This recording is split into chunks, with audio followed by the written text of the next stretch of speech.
We've shown you titles for hardcore gamers, teen and tween girls, and everything in between, on all 3 platforms.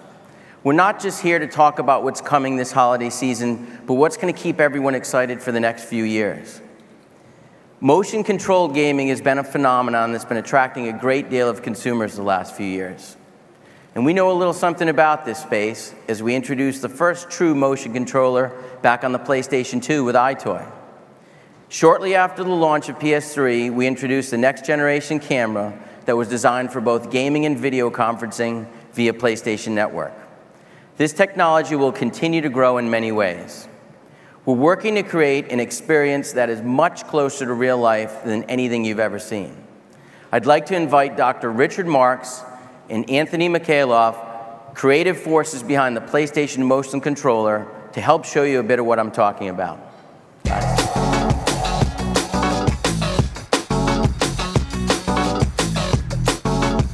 Thanks, Jack.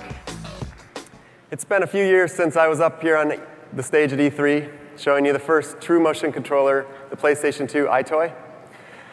As an engineer, I'm very excited about the technology we're going to show off today. It far surpasses anything you can get on the market now. We've been hard at work on this interface technology for a few years, and our goal is to add to the PS3's interactive capabilities. We want to enable a completely new set of experiences for PlayStation 3. So, what I have in my hand here is a prototype of a new controller.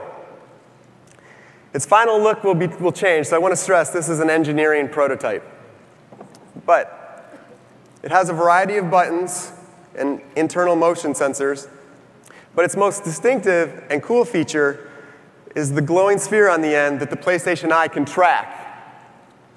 Imagine you're playing an RPG game. You choose Fireball spell. The color in your hand changes, and then you throw to cast your spell.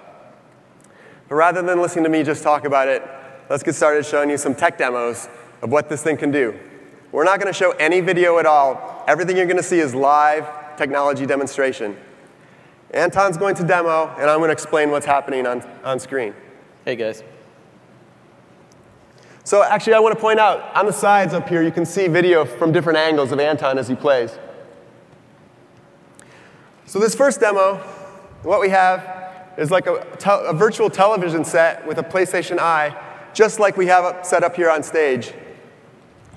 So you can see when Anton moves the controller here, the controller moves one-to-one just as he moves. In order to let you see this better, Anton, if you can turn on the video on the television there, we're putting the PlayStation Eye's video on this virtual TV. So you can see as Anton moves, it moves exactly as he moves. This is true one-to-one tracking.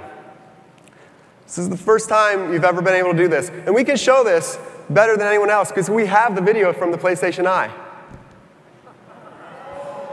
That racket is actually in the virtual world. It's in Anton's hand. It's still hard. So, of course, No way. So sports are kind of a no-brainer, but you could hold anything in your hand. I do want to point out, notice how fast it's tracking his motions. All right, let's try this. Yes.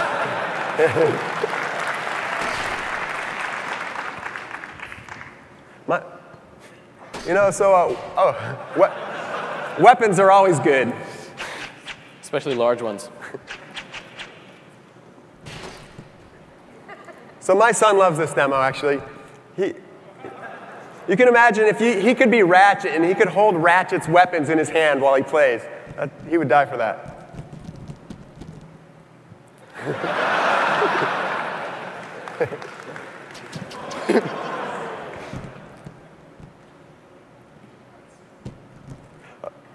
Okay, we have a flashlight now.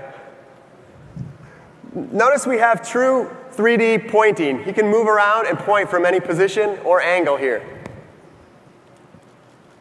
Okay, the flashlight's pretty cool, but do you have anything with a little more firepower, maybe?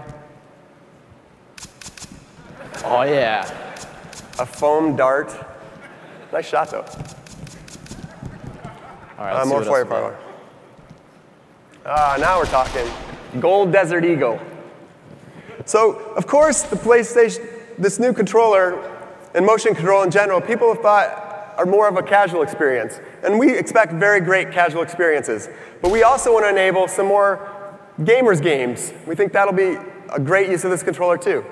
So if you want to switch to first-person shooter mode, Anton can actually move around the room and point and shoot things. My hands weren't so jittery I could actually hit something. We learned from iToy that buttons are needed for some experiences. There's some experiences you can do without them, but some experiences there's just no other way to do. There's really no other way to do this without a trigger. It just wouldn't feel right. OK, so let's see what. Anything else? I think we got one more thing. This is always difficult. Oh, yeah. So you can imagine the kind of special effects we could overlay with the video and the graphics here. Now, we're going to switch gears completely here. This next demo, it may look simple, but it's one of the hardest things to do precisely. Anton is effectively reaching into the scene, bridging the gap between the real and virtual worlds. This is the foundation for the ultimate sandbox. You could build anything in this. The game development is really excited about this because the possibilities are limitless here.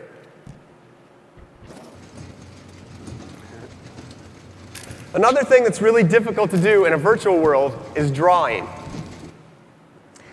And in particular, writing requires extreme precision. The tip of that pencil Anton's using is being tracked at sub-millimeter accuracy.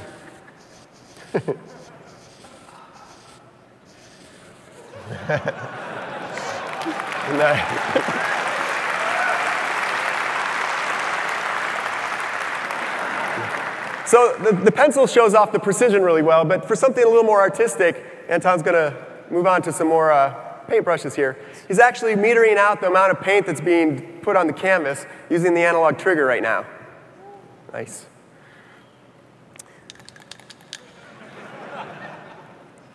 For something like a spray paint can, the angle actually matters of what he's doing here.